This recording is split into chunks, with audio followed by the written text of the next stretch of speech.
Assalamualaikum warahmatullahi wabarakatuh.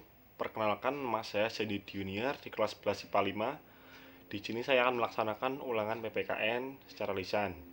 Yang pertama ada pengertian demokrasi menurut Abraham Lincoln, yaitu sistem pemerintahan dari rakyat, oleh rakyat, dan untuk rakyat. Yang kedua ada demokrasi dapat dilihat dari tiga sudut pandang. Yang pertama, demokrasi berdasarkan cara penyaluran kehendak rakyat. Dibedakan jadi dua. Ada demokrasi langsung, yaitu paham demokrasi yang mengikutsertakan warga negara untuk menentukan kebijakan negara secara langsung. Dan yang kedua ada demokrasi tidak langsung, yaitu paham demokrasi yang dilaksanakan melalui sistem perwakilan atau pemilu. Yang kedua ada demokrasi berdasarkan tujuannya. Dibedakan jadi dua. Yang pertama ada demokrasi formal, yaitu demokrasi yang menjunjung tinggi persamaan dalam bidang politik, biasanya diterapkan di negara liberal. Dan yang kedua ada demokrasi material, itu demokrasi yang menitikberatkan pada upaya menghilangkan perbedaan di ekonomi dan persamaan di bidang politik, bisa diterapkan di negara komunis. Yang ketiga ada demokrasi gabungan, yaitu demokrasi yang menggabungkan antara demokrasi formal dan material serta mengambil kebaikan dan menghilangkan keburukan. Yang ketiga ada demokrasi berdasarkan paham ideologi. Dibedakan jadi dua.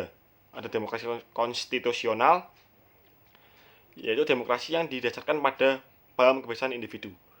Dan yang kedua ada demokrasi rakyat, yaitu demokrasi yang berpaham ajaran Marxisme, Leninisme, dan komunisme. Yang ketiga ada prinsip-prinsip demokrasi. Yang pertama adalah menyelesaikan perselisihan dengan damai dan secara kelembagaan. Dan yang kedua, menjamin terselenggaranya perubahan secara damai dalam suatu masyarakat yang sedang berubah.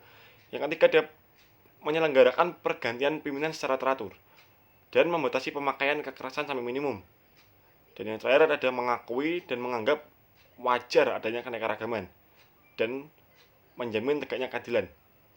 Soal nomor 4, menurut Advan Ghaffar, suatu negara dapat dikatakan negara itu demokrasi atau tidak dapat dilihat dari beberapa indikator, yaitu yang pertama, akuntabilitas, yang artinya dalam negara demokrasi setiap pemegang jabatan yang dipilih oleh rakyat harus dapat mempertanggungjawabkan kebijakannya, ucapannya, serta perilakunya. Yang kedua ada rotasi kekuasaan, yang artinya dalam negara demokrasi peluang terjadinya rotasi kekuasaan harus ada serta dilakukan secara teratur dan damai. Karena rotasi kekuasaan maka tidak ada hanya satu orang yang selalu memegang jabatan tersebut. Yang ketiga ada rekrutmen politik yang terbuka, artinya setiap orang yang memenuhi syarat untuk mengisi jabatan politik yang dipilih oleh rakyat mempunyai peluang yang sama dalam melakukan kompetisi untuk mengisi jabatan politik tersebut.